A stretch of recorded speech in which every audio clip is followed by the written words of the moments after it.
Bonjour à tous et bienvenue pour ce deuxième podcast de notre deuxième saison du Forum 24 secondes. Alors après avoir abordé notre belle preview de la conférence Est et de la division Atlantique, on va passer aujourd'hui à une nouvelle division, la centrale. Donc la centrale qui est composée des Pistons, des Cavaliers, des Bulls, des Pacers et des Bucks. Comme pour l'Atlantique, on va commencer par l'équipe qui a terminé dernier de sa division l'an passé. Donc les Pistons. Les Pistons qui avaient eu un très beau bilan de 20 victoires et 52 défaites, donc tout simplement dernier de la conférence. C'est pas passé grand chose cet été, hein. Il y a eu la draft de Kate Cunningham évidemment au premier choix. Quelques moves avec Plumlee, Doumbouya, Ellington qui sont plus dans la franchise et à la place on a Olynyk, Trey Lyles et Garza aussi par la draft. Voilà, donc c'est pas l'off-season la plus mouvementée et Détroit est dans une continuité, je pense. Nous pensons de faire jouer ces jeunes, de s'améliorer et d'avoir un bon pick l'an prochain. Et du coup, on va faire une petite question, un petit topo, petit Frenchie. Est-ce que vous pensez que Killian Hayes peut s'en sortir à Détroit? Alors, avec Kate Cunningham, ils ont des skill sets assez différents qui devraient pouvoir leur permettre de cohabiter ensemble sur un bac court. Kate Cunningham, il est quand même assez grand, il peut largement jouer officiellement sur le poste 2. Mais voilà, avec ce que Hayes a montré l'an dernier, qui est un peu mi-chaud, mi-froid, hein, surtout pour un joueur qui est l'autre épique, est-ce que potentiellement l'année prochaine, Cunningham s'installe comme le titulaire, qu'il Hayes finit sur le banc et peut-être que sa carrière prend une tournure décevante? Dans l'immédiat, moi je dirais qu'il a encore du crédit. Il a été blessé une bonne partie de saison l'an dernier. J'arrive pas à trouver le nombre de matchs qu'il a joué. Et il avait été pas. Ah, c'est bon, j'ai. Alors, 26 matchs, voilà.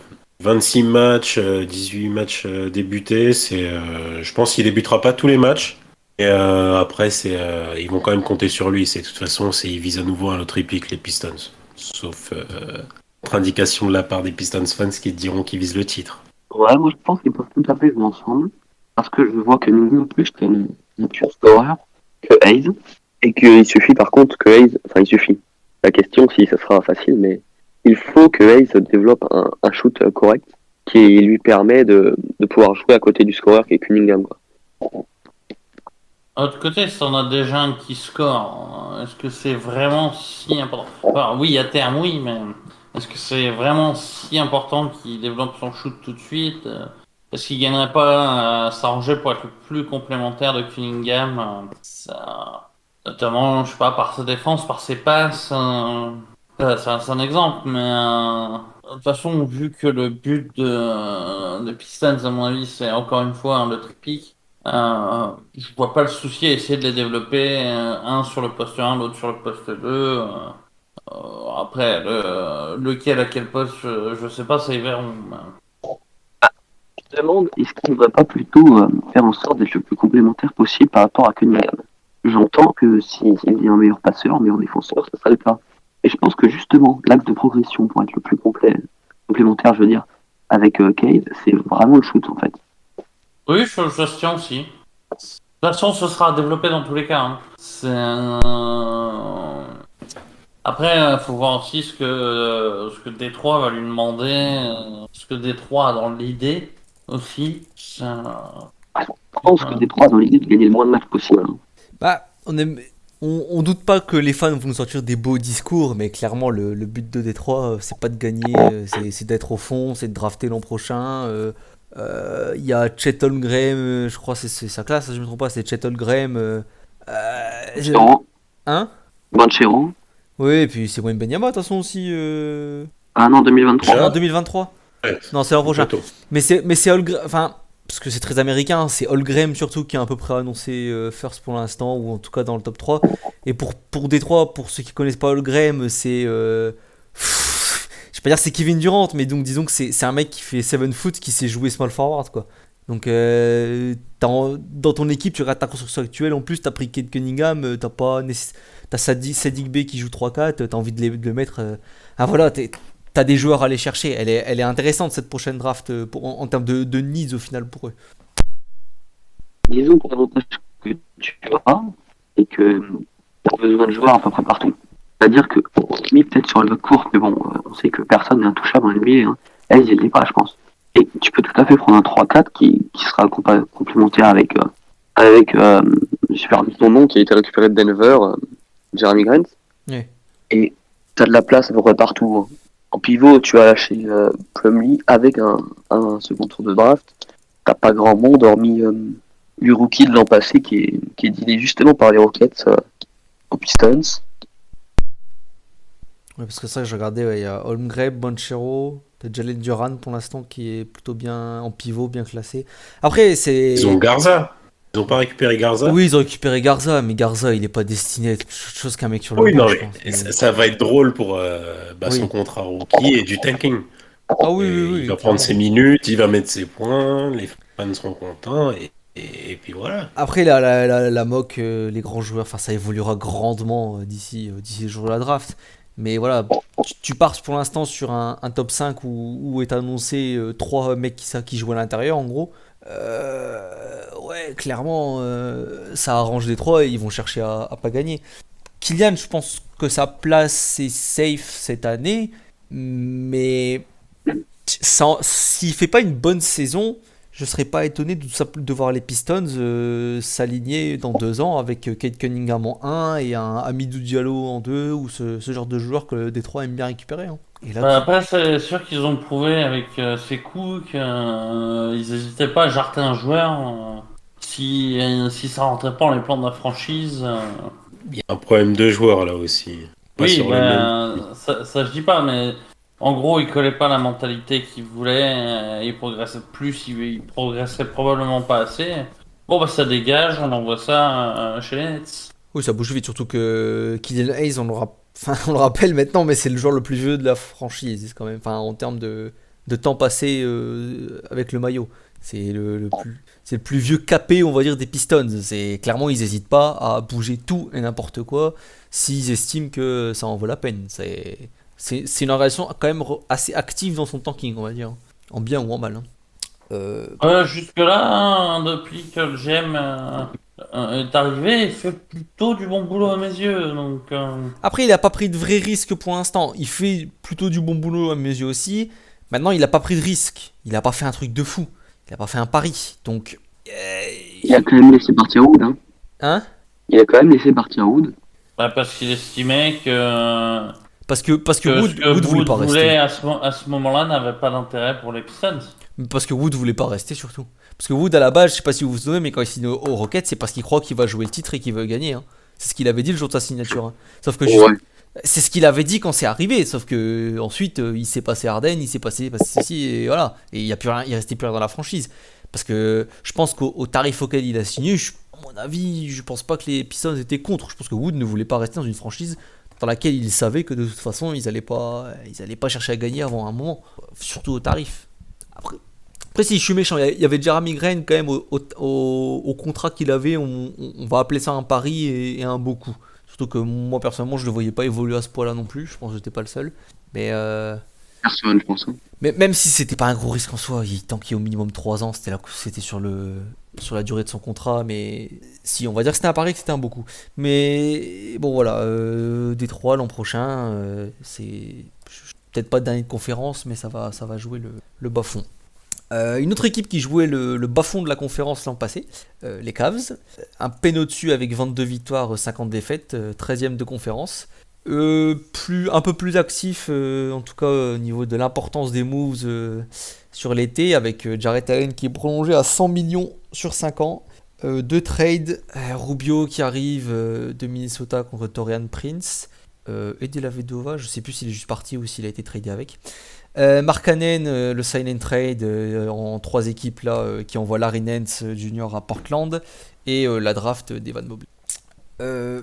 On ne prend toujours pas votre move pour Markkanen, tu m'excuseras. Je le comprends pas spécialement. Saison. Moi, je le comprends pas spécialement non plus. En fait, c'est pareil, on fait un pari, quoi.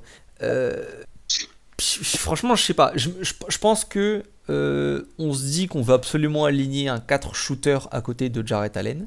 Que Evan Mobley, peut-être que son poste à l'avenir, ça sera peut-être pas le 4, même si on a la projection que il pourrait jouer en 4, mais imaginons on découvre qu'il ne sait jouer qu'en 5, bah, c'est chiant. L'Arena Junior a toujours été meilleur en 5 qu'en 4, je trouve, à mon avis aussi, même s'il est un peu undersize, mais il contrôle mieux. J'aime bien son rôle de tour de contrôle. Et voilà, Markkanen, bah, c'est un shooter à côté d'un pivot défensif dans la raquette. En soi, c'est pas déconnant, le prix est pas affolant non plus, mais oui, moi aussi j'ai beaucoup de mal avec ce move. Oui, c'est vrai que le contrat aurait pu être pire, mais je pense que vous allez vite comprendre pourquoi on n'en voulait plus à Chicago. Après, ça dépend les attentes que tu mets sur lui aussi, tu vois, au bout d'un moment. C'est-à-dire que pour la franchise, Markkanen, ce sera juste le joueur 4 complémentaire de ton big man, dans ta rotation sur ton banc en plus, a priori, ils seront peut-être pas déçus, tu vois. C'est parce que c'était peut-être son statut de pick. Il est loterie pick, hein, ouais, Markkanen. Hein. Il est. Si je me- Hein? 7 ou 16. Ouais, il est plutôt bien pick, donc t'avais certaines attentes, surtout après sa saison rookie où il avait été quand même très bon. C'est peut-être les attentes sur lui qui était à Chicago, même, je sais pas. Ça se trouve, le front office ne sera pas déçu, hein. On peut pas savoir, hein. En- Ah bah si votre front office attendait un joueur soft possible, ouais, il sera pas déçu. Après, en soi, d'un point de vue effectif, c'est pas déconnant parce que Kevin Love, je le compte pas dans l'équation parce que soit il sera blessé, soit il jouera pas. Mais t'as une rotation en fait à 3 inside qui sera Allen, Mobley, Markkanen. Théoriquement, les 3, ça va être très très fluide. Je veux dire, Markkanen va le 4 et Mobley peut jouer 4 et 5. Et Love, tu le fous. Bah, c'est ce que j'ai dit. Il joue pas. Soit il est blessé, soit il joue pas. Il faut être sérieux 2 minutes. Le mec déjà rate 50 matchs par an. Donc dans tous les cas, la moitié de l'année, on le verra pas. Et il a pas envie d'être là. Il a pas envie de buy-out, hein, après. Hein, ça, c'est son problème. Mais il a pas envie d'être là, franchement. Ça se voit. Il s'en fout. Peut-être que cette saison, il va accepter un buyout. Moi, je pense que cette Pas saison, combien de- cette saison, il va accepter. Je pense qu'à la trade deadline, on va arriver, on pourra jouer sur un buy-out. Et j'espère surtout que la franchise et l'entraîneur, au bout d'un moment, ils vont dire frère, tu joues pas, je n'ai rien à péter. Si tu veux te casser, tu prends ton buy-out. Et s'il veut râler, il prend son buy-out et il se casse. Si on arrive aux 10 matchs dans la saison, que je vois les Kevin Love à 20 minutes par match, je vais pas être content. Surtout si ça veut dire qu'il y a des minutes qui ont été prises, beaucoup de minutes qui ont été prises à Mobley par exemple. Ah, c'est sûr que je vais pas être content. Mais après, moi, une des interrogations que j'ai avec la franchise, c'est ce qu'on va faire de Colin Sexton. Parce que ça fait 5 ans depuis qu'il est arrivé dans la franchise, qu'il est quand même dans pas mal de rumeurs de transfert. Et qu'il il est à prolonger. Le mec qui est pas de Marseille, 5 ans, ça fait 3 ans qu'il est là. Mais non, mais depuis qu'il est là, on parle de lui. Enfin, dès sa saison rookie. Avant même qu'il soit drafté, on parlait de lui Franchement, dans les trades. dès sa saison rookie, dès les premiers matchs, dès les premiers mois, parce que avec les vétérans, ça se passait pas bien. George Hill, Kevin Love, ça disait peut-être qu'il faut le trader, nanana, mais le front office était amoureux, donc apparemment ça allait. Il n'y avait pas eu un truc avec le coach aussi? Il y a eu un truc, bah oui, il y a un truc le coach, bah oui, mais c'était Byline qui avait dit que c'était des thugs, je sais pas, un truc comme ça. Oui, voilà. Franchement, c'est un délire. Et après, avec Miami, il y a eu beaucoup de rumeurs de transfert cette année. Miami, Colin Sexton et tout. Il a son contrat qui arrive, quoi. Je veux dire, va falloir le payer au bout d'un moment. Et est-ce qu'on va vouloir le payer? C'est à l'intersaison qui arrive. Hein. Est-ce que vous croyez qu'on le paye? Ça dépend du contrat qu'il acceptera aussi. S'il demande un contrat, enfin, je sais bien qu'il demandera beaucoup plus, mais si c'est un contrat à la Markkanen, c'est pas une bonne idée de le garder. Ouais, après, évidemment, je pense que pour le front office, c'est un no-brainer dans ce cas-là aussi. Mais soyons honnêtes, il va chercher un max. C'est un max rookie, en plus, c'est pas non plus un super méga max, mais il va chercher un max. Ouais, mais c'est pas dit que les gens lui donnent. Hein. Le problème, c'est que c'est un jeune joueur. Il est petit, il défend pas. Il a fait beaucoup de progrès cette année, surtout pour un joueur à la base qui arrivait avec une réputation défensive. Je pense qu'il avait, la première année, il m'agaçait parce qu'il avait des mauvaises postures, je trouve, en défense. Cette année, il était quand même bien mieux. Il était bien meilleur. Après, j'ai jamais été un grand fan parce que c'est un peu le poste 2 undersize que je déteste. J'ai Monta Ellis en tête à chaque fois que je le vois jouer. De toute façon, j'ai l'impression de voir le même genre de joueur avec lequel tu peux pas gagner, tu peux pas build autour. Mais je serais. Sexton est efficace quand même. Cette année, il a été super efficace. Et même à 3 points, je le trouve très surprenant depuis son arrivée dans la ligue, Bah ouais. en fait. À point, Pour que Ellis. Ouais, mais après, c'est pas la même époque. Je veux dire, Montaïlis, il sera arrivé 10 ans plus tard, ça se trouve, il aurait les mêmes pourcents, tu vois. Enfin, ou pas loin. Disons que c'est plutôt dans le style de. Vraiment de two guards, undersized, auquel t'as qui mange beaucoup la balle, qui shoot beaucoup, qui tire beaucoup, qui fait pas beaucoup de passes, qui est pas spécialement un gros défenseur. J'ai l'impression de voir ce genre de joueur qui en fait te mène à rien parce que c'est pas des joueurs sur lesquels pour moi tu construis un roster de contender. Et là à l'intersaison, si par exemple on dit on veut plus le garder, il va avoir 23 ans, 23-24 ans. Il y a une équipe qui va poser un max dessus, qui va chercher à le récupérer. C'est un mec qui met 25 points par match quand même. Toujours une équipe pour chercher à le récupérer. Et potentiellement, moi j'aimerais bien qu'on fasse un sign and trade en vrai, hein, quitte à faire quelque chose. Hein. Parce qu'en fait, potentiellement, je trouve que Garland, il a montré quand même des putains de choses l'année dernière sur sa saison sophomore, surtout après le All-Star Break, il a été super bon. Et quitte à faire ce genre de mots, je préfère recaler Okoro en 2, mettre Garland en 1 et Sexton, vas-y, casse-toi frère. Parce que Garland Sexton, ça fait 1m50 dans le bas de course quoi. Ouais, mais de l'autre côté, ça donne un des meilleurs noms de doublettes de la NBA. Ouais, mais c'est des doublettes à 20 wins pour l'instant. Ouais. Même si c'est sexy, c'est des doublettes à 20 wins. Moi, je m'en fous qu'ils aient des beaux noms. Je veux pas une doublette à 20 wins, putain. Moi, je l'aime bien ce surnom Sexland. Sexland, ouais, c'est marrant. Surtout que, bah, en plus, théoriquement, ça devrait être l'inverse, puisque c'est Garland qui joue le 1 et Sexton le 2. Mais bon, Sexland. Oui, mais c'est tellement drôle. Ah oui. Mais... Après, je vais dire plus sérieusement, je voulais un sign and trade, aller voir les Pelicans pour récupérer peut-être Zion, mais c'est con, serait capable de le faire. Je sais Mais pas. C'est ouais, après- non, mais après, oui, peut-être que le sign and trade est la meilleure chose à faire. Ça dépend du front office. Moi, j'ai toujours lu qu'ils adoraient Sexton. Donc, en fait, je serais pas étonné qu'on arrive l'an prochain, qu'on claque son max et qu'on le garde, quoi. Et j'espère qu'à terme, on est bloqué parce que Jarrett Allen, il a pris 100 millions quand même si c'est pas non plus c'est pas extraordinaire, mais ça reste un contrat quand même dans les comptes qui pèse. Il a pris son argent. Il y a Sexton qui prendra son argent. Il y a Garland qui l'année suivante prendra son argent aussi, puisqu'ils sont draftés une année d'intervalle. Et etc. Et je sais pas, ça sent tellement l'équipe moyenne qui va végéter avec ses max moyens pendant 5 ans. Ça me déprime rien que d'y penser, franchement. Non, en fait, pour revenir Genre, je suis les Vols. vraiment un truc plus sérieux, le problème avec Sexton, c'est que et c'est pour ça que comme toi, je pense que le sign and trade serait le mieux. C'est que là, dans l'état actuel, il a un salaire de 6 ou 7 patates, un truc comme ça. Donc, pour avoir un bon joueur en échange, faut rajouter quelque chose. Sauf que tu vas vouloir rajouter qui? Markkanen, on l'a vu, il n'intéresse personne.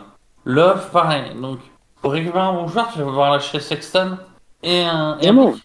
Rubio. Exemple, hein, c'est pas ça qui manque ensuite. Rubio, je suis pas sûr qu'il ait un gros salaire non plus.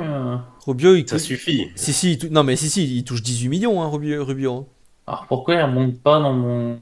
Ah ok, parce que Bibi Ref a oublié Rubio. Ah oui, parce que c'était dans les traites avec Prince, justement. Rubio, en plus, j'aime bien cet ajout, parce que dans le genre mentor pour les deux gars devant, c'est vraiment pas mal. Hein. Mais oui. En effet, ouais, il y a sur Basketball Référence, toujours Prince qui est là. Donc, Oui, bah c'est Rubio, c'est plus ou moins le même salaire. C'est un peu plus haut que Prince, hein, on est plus à 17-18 millions. Donc Rubio, Sexton, on fait cas, une j'ai rien trentaine. dit. Ouais, voilà. Si on traîne en cours d'année, on a de quoi faire, même si j'y crois pas. Enfin bon, on verra bien. Allez, on va enchaîner. La troisième équipe, les Chicago Bulls. 31 victoires, 41 défaites, tout juste derrière le play-in, enfin tout juste raté le play-in et 11e de conférence. On va pas revenir sur l'intersaison, hein, on a quand même longuement parlé plusieurs fois.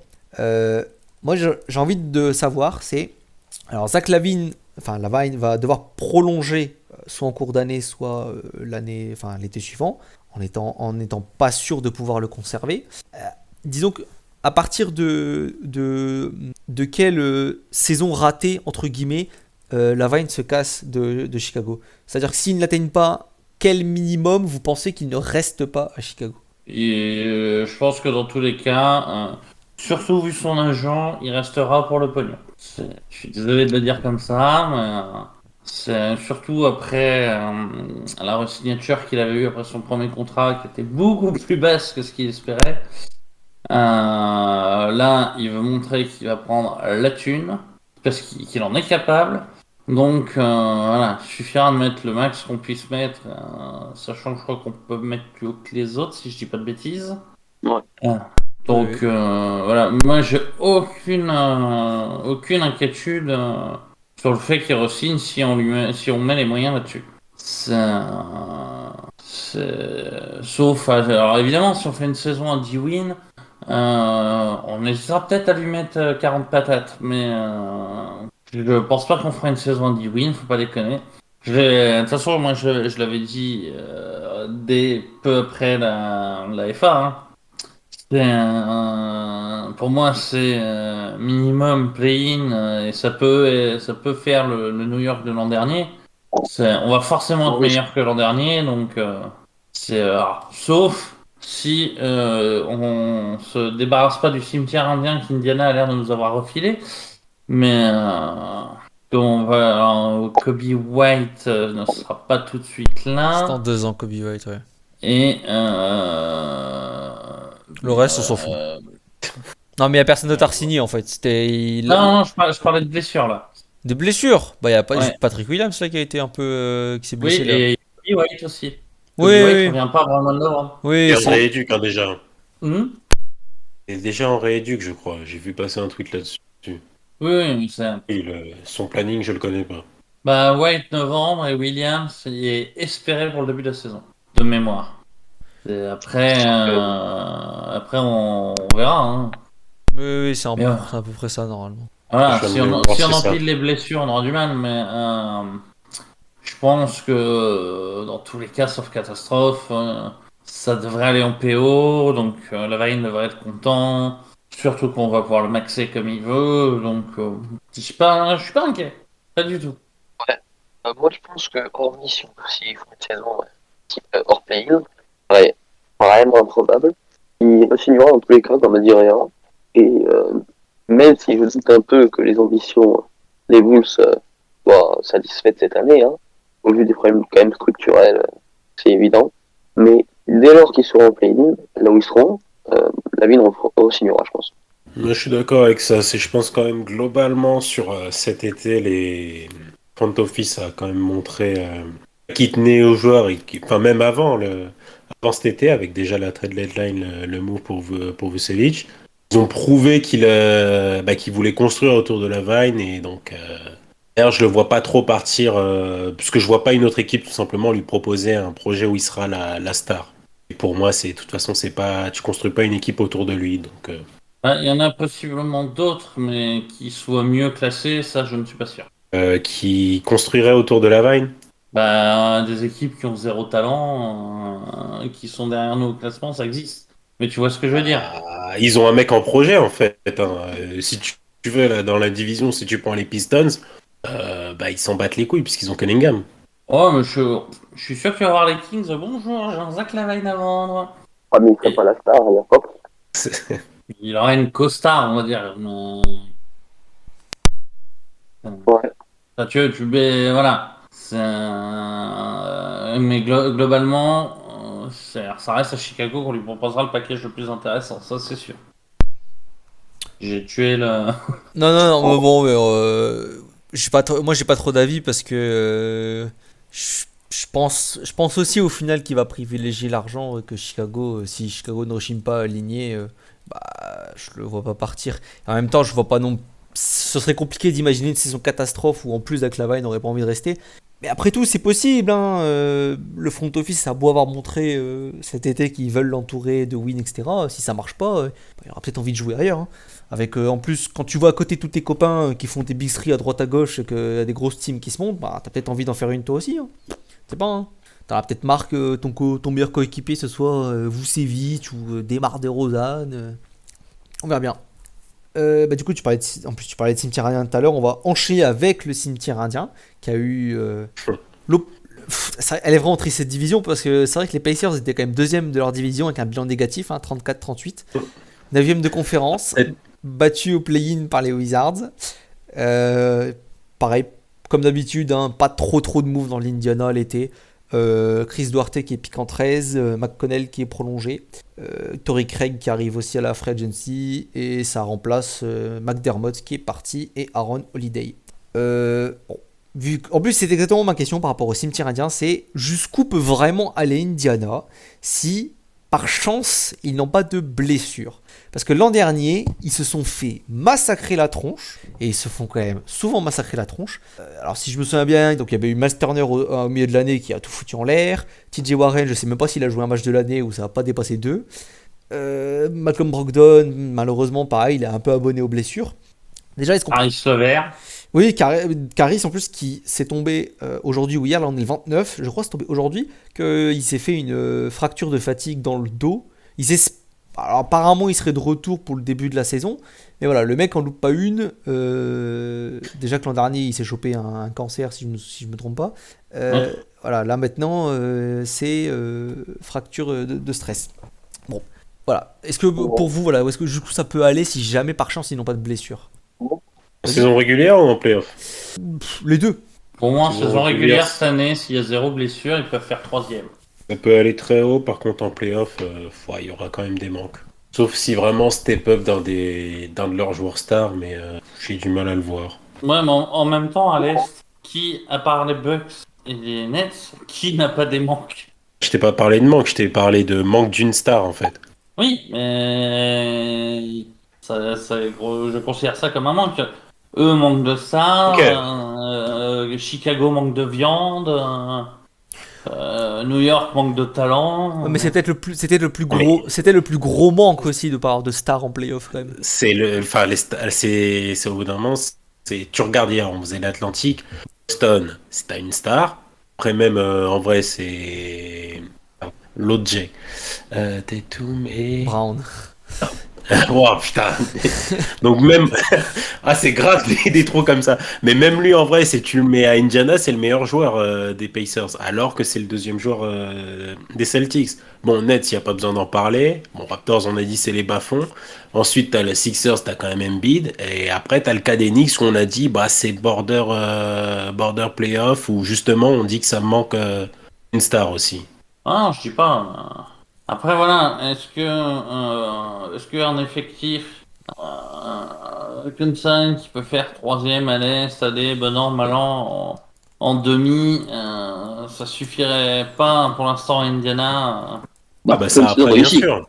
Parce que C'est une façon de voir les choses. C'est pas simple de drafter s'ils doivent tout casser pour avoir une superstar, ça devient compliqué après parce qu'ils auront peut-être du mal à l'entourer. Indiana, ça attire pas beaucoup. Mais c'est pour ça qu'ils casseront jamais, c'est pas leur. Voilà, et c'est qu'ils pas leur se façon de faire une faire. progression interne tous les ans. C'est peut-être que Sabonis va encore passer un palier après tout. Il va C'est ce que falloir je disais, qu'ils je crois. retrouvent la défense qu'ils avaient avant cette année, qui les faisait dans les meilleures équipes de la ligue. C'était une top défense avec notamment Burke en assistant, qui était spécialisé en défense. Et cette année, ils ont vraiment plongé dans cet aspect. Ils sont devenus average.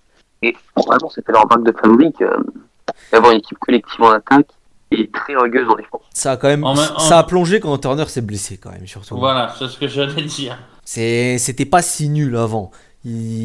À la fin de saison là, le play-in, je crois ils prennent 140 pions par les Wizards. Je veux dire bon, il y a pas Turner, il y a pas l'encre défensive, il y a pas le joueur qui fait le plus de contre. Enfin, c'est à la fin, Sabonis. En fait, le problème d'Indiana pour leur défense, c'est que autant Turner est excellent, autant tous les autres derrière lui dans inside sont nuls à chier. Donc clairement, quand il est pas là, tu vois vite la différence. Ah, puis j'allais dire, c'est un peu comme le Jazz, toute proportion gardée. C'est quand toute ta défense tourne autour d'un mec. À la base, comme tu parles d'encre, c'est typiquement ça. C'est la défense du Jazz. Si t'enlèves Gobert, elle est pas dans la merde. Même si t'as des meilleurs défenseurs dans la raquette au Jazz. Elle empathie beaucoup hein, quand même. Hein. Elle empathie beaucoup. Pourtant, il y a des bons défenseurs. Il y en a. Mais là, clairement, imaginons t'enlèves Gobert, on ferait, je sais pas, un Bogdanovic Favors.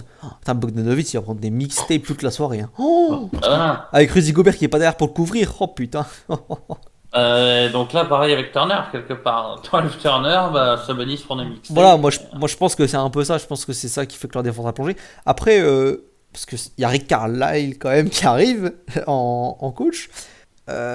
Peut-être que c'est aussi une possibilité d'avoir une grosse marge, enfin une grosse progression de ce point de vue-là, d'obtenir un coach très très renommé et qui a déjà tout prouvé, qui est. Est-ce que ce serait pas lui la star de l'effectif cette année? Non, loin de là. C'est un coach qui n'est pas dans le top des coachs, moi je pense. Bah, dans le top des coachs, c'est vrai que ça a commencé un peu à en pâtir ces dernières années. Attends, faut voir ce Après, qu'on lui donne à Dallas aussi. ouais, après, je sais pas. Je trouve qu'il maximise pas trop mal ce qu'il a eu à Dallas. Je suis pas sûr que l'effectif aurait pu viser vraiment mieux.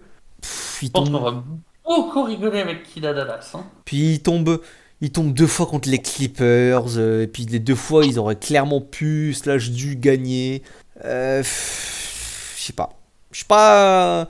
Je je le mettrais quand même encore dans une liste de top 5-7 coachs en NBA, quoi. Après, je fais pas dans ma tête, mais je pense qu'il est dedans, quoi. Je considère quand Ça me même que c'est un paraît bon pas coach. déconnant en tout cas.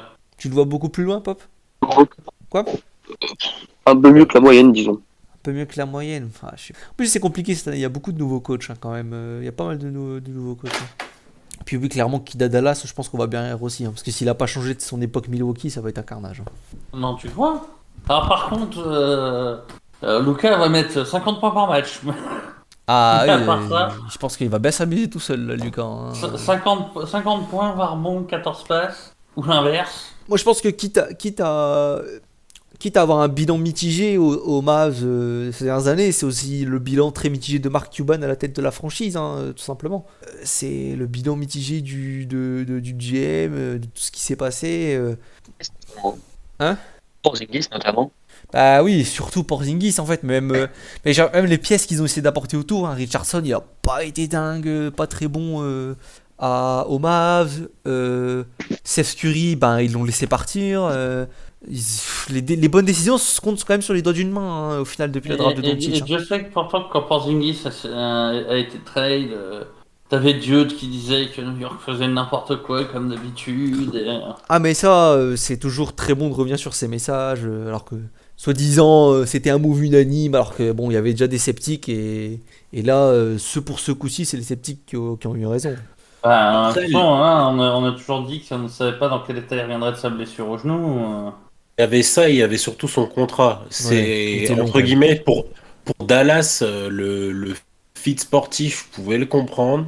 Et moi, j'avais surtout ouais, c'est cette question de retour de blessure que il avait déjà prouvé que ce serait jamais un pivot, donc ce sera un poste 4 qui tu mets en pivot à côté de lui, des choses comme ça. Donc est-ce qu'il voit un max? Bah, d'ailleurs, Contrat, là. de toute façon, c'est pour ça que les Knicks l'avaient laissé partir. Ils voulaient pas le payer autant. Et ils ont eu Ça, raison. Ils ont eu raison, hein, ça coûte cher. C'est pas comme si on a un long historique de joueurs qui font 2,20 m et qui ont été cassés par les blessures de n'importe laquelle. Il y en a plein. Moi, je comprends. Tu vois, ça fait partie des décisions aussi des Knicks où on peut pas se foutre de leur gueule. Ils ont eu raison. C'était un move casse-gueule de le prolonger et ils l'ont pas fait. Donc on va passer à la dernière franchise, la plus importante, celle qui domine sa division. 46 victoires et 26 défaites l'an dernier pour les Milwaukee Bucks, troisième de conférence, évidemment champion NBA. Donc cet été, on a eu Forbes et Portis qui re-signent, très important. Retour de George Hill, venu également de Wood, de Ojeleye, et le trade pour obtenir Grayson Allen. Et en départ notable, en fait, il y a que vraiment PJ Tucker, je pense, à souligner. Le reste, Torrey Craig aussi, je crois, qui est parti puisqu'il est allé aux Pacers. Mais voilà, c'est un peu les seuls moves notables. Bon, bah, de toute façon, là, ça va être. Déjà. De quoi? Il était parti en milieu de saison, Il j'ai eu était un doute. parti. Ouais, aux Suns. Ouais, ah oui, voilà. Je savais plus si c'était lui qui est arrivé aux Suns ou lui qui était parti aux Suns. Donc voilà, donc il était déjà parti en plus. Donc vraiment le seul départ, c'est PJ Tucker d'important de cet été. Bon voilà, les Bucks vont très probablement dominer leur division. Ils sont dans les favoris pour gagner l'Est. Donc ça va être très simple, hein. Est-ce que ça repeat? Est-ce que si Brooklyn est en bonne santé cette année, ça peut passer Brooklyn quand même? T'as dit non? Oui, Brooklyn dans bonne santé, c'est on a vu déjà cette année, ça manquait les côtés Bucks. Et, Ouais, je suis plutôt d'accord. c'est quand même bien grâce aux blessures. C'est félicitations à eux, c'est un beau titre, etc. Mais je vais pas venir, oui, pour mettre une astérisque quand même. Si tu l'as en tête quand même cette série, si tu la regardes, t'es là, sans les blessures, j'aurais bien aimé voir ce que ça donne. Et à mon avis, ça basculait pas de leur côté. Hein, et puis j'ajouterais que Yanis dit qu'il se ressent toujours de son genou. Donc moi je ferais pas le pari qu'on va le voir à 100% cette année. Hein. Bah, Ouais, moi, je pense que les Nets possèdent les 2 meilleurs joueurs sur une confrontation. Donc à partir de là, c'est déjà compliqué. Ouais. après, il y a un des trois qui devrait peut-être pas pouvoir jouer, donc ça va peut-être aider les Bucks, tu me diras. Hein. Ah oui, Ouais, ça. après, faut voir ce qu'il récupère en contrepartie s'il le trade. Hein. Non, c'est juste il restera, mais il pourra pas jouer. Il pourra Il pas jouer. pourra jouer à Milwaukee. Il pourra pas jouer la moitié de la série. Et 3 matchs au Fitzerg Center, ou je sais pas comment ils s'appellent, Je sais pas non salle, plus. les gens. Pacers Forum. Oh, ouais, Fitzerg. Ils vont s'arranger pour être deuxième. Ah, t'as un match C'est ça, de plus. faut pas l'avantage Ah, du terrain en playoff. ouais. Ils vont faire 8ème du coup. Ils vont faire le play-in, qualifié en 10. Allez, comme ça, on n'a pas l'avantage. En fait, le paradoxe avec ces Bucks un peu, c'est que je sais plus si je l'avais déjà dit dans ce podcast, dans un podcast ou ailleurs, mais s'ils se faisaient battre par les Nets en demi de conférence, c'est fou à quel point tout aurait pu changer. Parce que moi, je suis plutôt convaincu Changer de coach. je suis plutôt convaincu que Budenholzer aurait sauté. Et peut-être que derrière Milwaukee retrouve pas un aussi bon coach, plonge, se met à faire des trades, exit peut-être Chris Middleton, Drew Holiday qui repart. Bon, il n'y a que Giannis qui est intouchable, qui reste pièce centrale évidemment. C'est fou à quel point l'histoire peut-être ne tient qu'à vraiment peu de choses.